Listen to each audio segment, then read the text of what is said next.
Bonjour, je suis ravi de vous retrouver pour ce nouveau journal. Voici les titres de ce lundi 13 mars. Si vous êtes un homme de moins de 40 ans, vous pouvez sauver des vies. C'est le message lancé par l'Agence de la biomédecine à l'occasion de la semaine de mobilisation pour le don de moelle osseuse.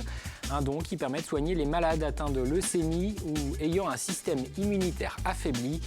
Nous avons rencontré une Vendéenne qui a fait un don de moelle osseuse à un inconnu l'été dernier. Le Vendée Globe 2016-2017, c'est terminé. La 8e édition s'est refermée avec l'arrivée du dernier concurrent, Sébastien Dostromo. Il a franchi la ligne dans la nuit de vendredi à samedi après 124 jours de course. Sébastien Dostromo qui a remonté le chenal des Sables d'Olonne sous le soleil et devant des milliers de personnes. Et puis nous irons découvrir les dernières répétitions de la compagnie Les Mains dans les Poches. Elle présentera à la fin de la semaine L'Espion Blanc au théâtre de La Roche-sur-Yon. Un spectacle qui mêle à la fois cinéma, avec la projection d'un film muet, théâtre avec la présence de comédiens sur scène, et musique avec une bande-son jouée en direct. Mais on commence d'abord ce journal avec la visite de Bruno Le Roux dans notre département. Le ministre de l'Intérieur a inauguré samedi à Noirmoutier la nouvelle gendarmerie de Lille. Les locaux administratifs ont subi ces 2 dernières années des travaux de rénovation et d'agrandissement. Et 11 nouveaux logements pour les gendarmes ont été construits. Ils servent notamment pour l'accueil des renforts saisonniers. Bruno Le Roux a d'ailleurs assuré aux élus et aux habitants que Noirmoutier continuerait à bénéficier de soutien supplémentaire l'été pour faire face à la hausse de la population. Écoutez.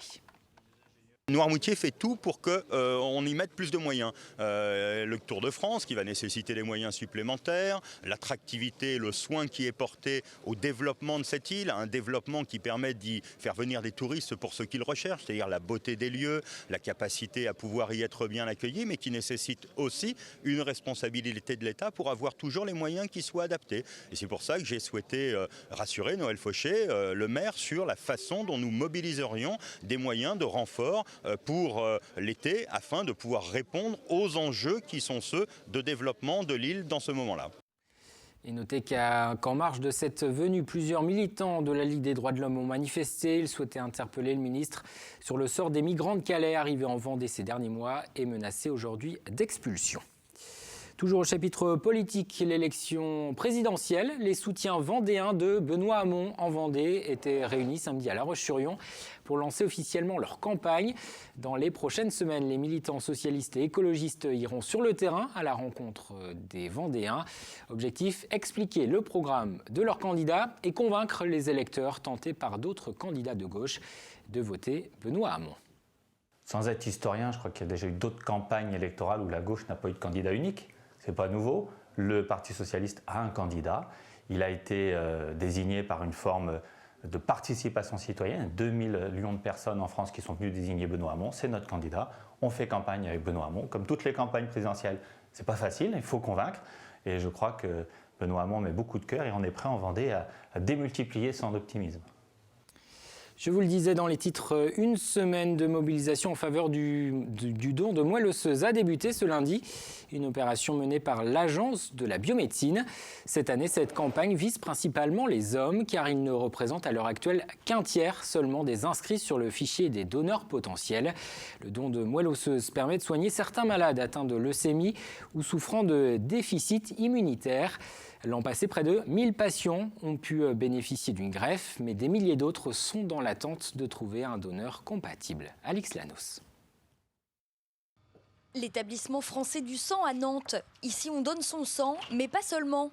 On peut également faire un don de cellules souches pour greffer des patients atteints de maladies graves du sang. Pour les donneurs de moelle, là on étudie le locus A. Dans ce laboratoire, on détermine les cartes d'identité biologique de chaque donneur et de chaque receveur. Ce que l'on recherche, c'est un donneur parfaitement identique, le plus identique possible, ce qui n'est pas facile. Donc on a peu de chances, en moyenne 1 chance sur 1 million de trouver un donneur compatible.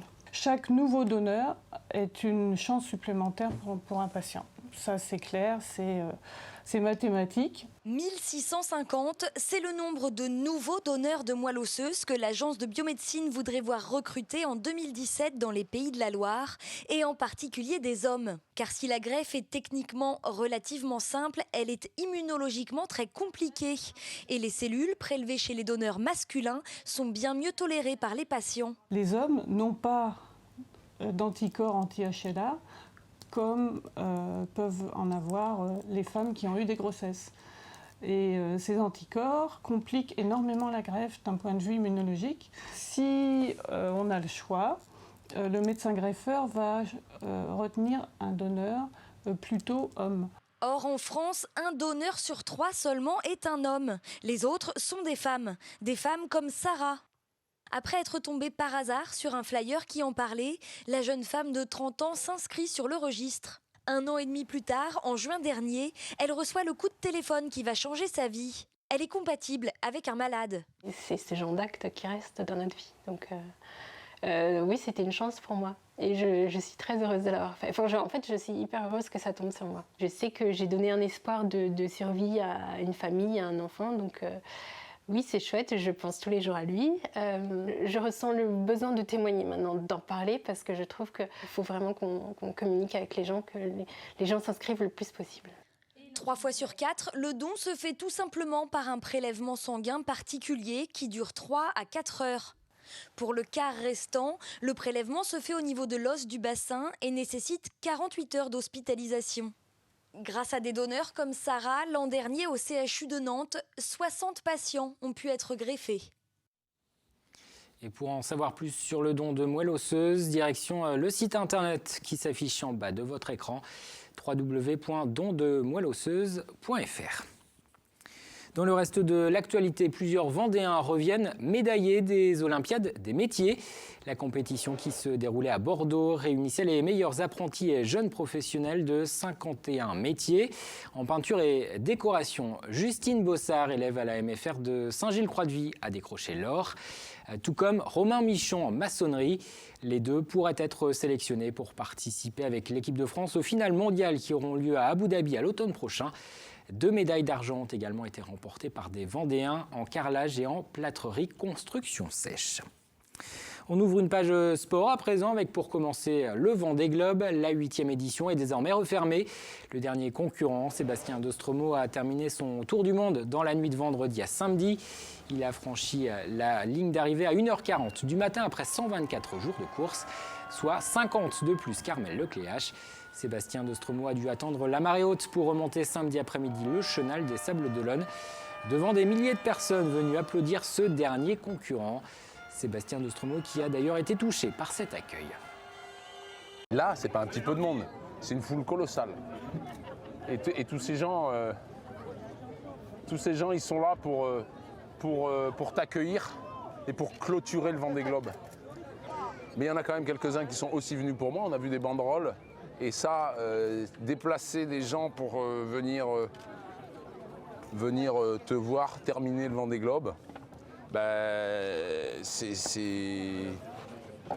dingue, quoi. C'est dingue. Les gens, ils sont venus pour te féliciter, en fait. Et ils ont fait des banderoles, et ils sont là, et ils applaudissent, et ils sont contents.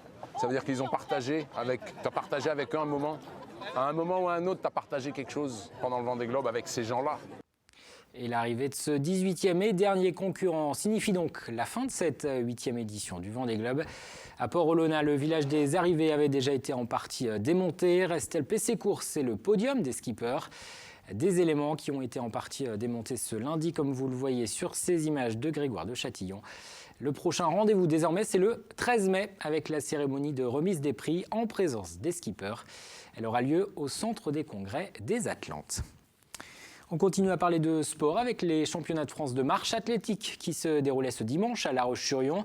Une centaine d'athlètes étaient au rendez-vous. Le parcours, tracé dans le centre-ville autour de la place Napoléon, a été jugé difficile par les concurrents. Des concurrents dont faisait partie Johan Diniz, celui qui détient le record du monde du 50 km, était le favori de l'épreuve du 20 km. Mais il a été contraint à l'abandon en raison d'une douleur aux côtes. Écoutez. Je me suis fait mal il y a 4 jours Et puis le mauvais jour quoi. Je me suis fait mal il y a 4 jours et puis depuis 4 jours le mal s'amplifie et puis voilà. Je vais faire des examens complémentaires dès demain pour voir vraiment ce que j'ai au niveau de la côte et puis après on verra on verra la suite de la saison après quoi, voilà. Image et interview signée Sandrine Pelletier et c'est Kevin Campion qui s'est imposé sur ce 20 km. Enfin, en cyclisme Paris-Nice, la course a été remportée ce dimanche par le Colombien Sergio Henao. Lilian Calmejane lui a décroché le maillot à pois. Le coureur de Direct Énergie a terminé en tête du classement des meilleurs grimpeurs. L'an passé, c'était déjà un membre de la formation vendéenne qui avait remporté ce maillot à pois, le Canadien Antoine Duchesne. Parlons de culture à présent avec la compagnie Les Mains dans les Poches qui présentera vendredi et samedi L'Espion Blanc au théâtre de La Roche-sur-Yon. Ce spectacle, c'est une rencontre entre 3 arts différents, le cinéma, le théâtre et la musique. Pendant plus d'1 heure, les spectateurs sont ainsi plongés dans une histoire racontée à la fois par l'image, le son et le spectacle vivant. Apolline Laurent.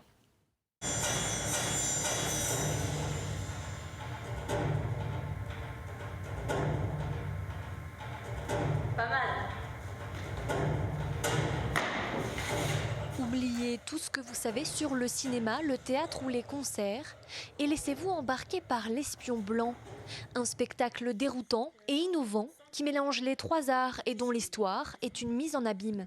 L'histoire de l'Espion Blanc, c'est partir du cinématographe, de l'invention du cinéma et de l'emmener vers le monde du théâtre. On pouvait imaginer au début du siècle que le théâtre allait disparaître grâce ou à cause de l'apparition du cinématographe. Finalement, c'est la lutte entre le théâtre et le cinéma.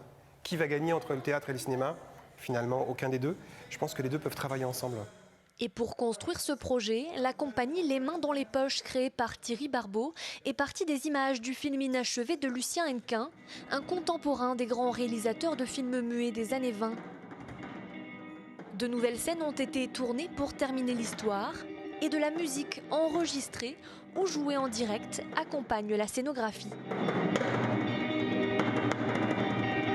J'ai un cube dans lequel j'ai pu glisser des éléments de batterie, d'autres petites percussions, pour que justement on ne voit pas et qu'on cherche, que le spectateur puisse chercher d'où vient le son. Une expérience rare, masquée et technique, qui embarque le spectateur tout comme les comédiens. C'est un super beau projet parce que mélanger à la fois théâtre, cinéma, musique, c'est quelque chose qu'on ne fait pas souvent. En général, on va au théâtre pour voir du théâtre, on va au cinéma pour voir du cinéma.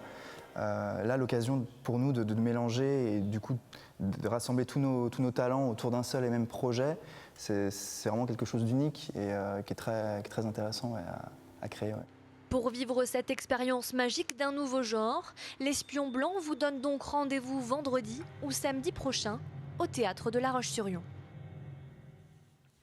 Comme chaque lundi, on jette un coup d'œil aux principaux rendez-vous de la semaine. Dans l'agenda, d'abord la fin des parrainages pour l'élection présidentielle. Les élus ont jusqu'à vendredi pour envoyer leur bulletin de soutien au Conseil constitutionnel. On le rappelle, seuls les candidats qui ont reçu 500 signatures peuvent se présenter à l'élection présidentielle. Vendredi, lors de la dernière mise à jour du Conseil constitutionnel, ils étaient 7 à remplir cette condition. Vendredi également, ce sera l'ouverture de la billetterie pour le Festival de Poupée. L'édition 2017 aura lieu du 3 au 21 juillet. Avec sur scène Manu Chao, Jean-Michel Jarre, Trost, Joe Star, Renaud ou encore Julien Doré. Les places seront en vente vendredi à partir de 10h sur Internet, mais aussi à l'office de tourisme de Mortaigne-sur-Sèvre. Et puis toujours à propos de musique, vendredi, ce sera le début d'Acoustique. Le festival du Poiré-sur-Vie se déroulera pendant 3 jours, salle de Lidonnière. La soirée de dimanche avec Boulevard Désert affiche complet. Il reste en revanche des places pour aller écouter Cocoon ou encore Asaf Aviden. Avant de se quitter, un mot de la météo. Ce sera une journée plutôt agréable ce mardi avec de belles apparitions du soleil. Les températures encore un peu fraîches par endroits le matin. L'après-midi, elles avoisineront les 15 degrés. Le détail des prévisions, c'est dans un instant avec Fanny Poirier. C'est la fin de cette édition. Merci de l'avoir suivi, mais les programmes continuent. Vous retrouverez ce mardi un nouveau numéro de Dan à Zèbre, l'émission animalière de TV Vendée. Cette semaine, Antoine Ordinez parlera justement des ânes. Il s'est rendu dans un élevage de Rive de Lyon, émission à retrouver à partir de 19h05. On se quitte en images, nous l'évoquions dans ce journal, la 8e édition du Vendée Globe s'est refermée samedi avec l'arrivée du dernier concurrent, Sébastien Destremo. Sur les 29 skippers au départ le 6 novembre dernier, 18 ont réussi à boucler leur tour du monde. Petit clin d'œil à tous ces aventuriers avec cette rétrospective de toutes ces arrivées. Je vous donne rendez-vous demain pour un nouveau journal.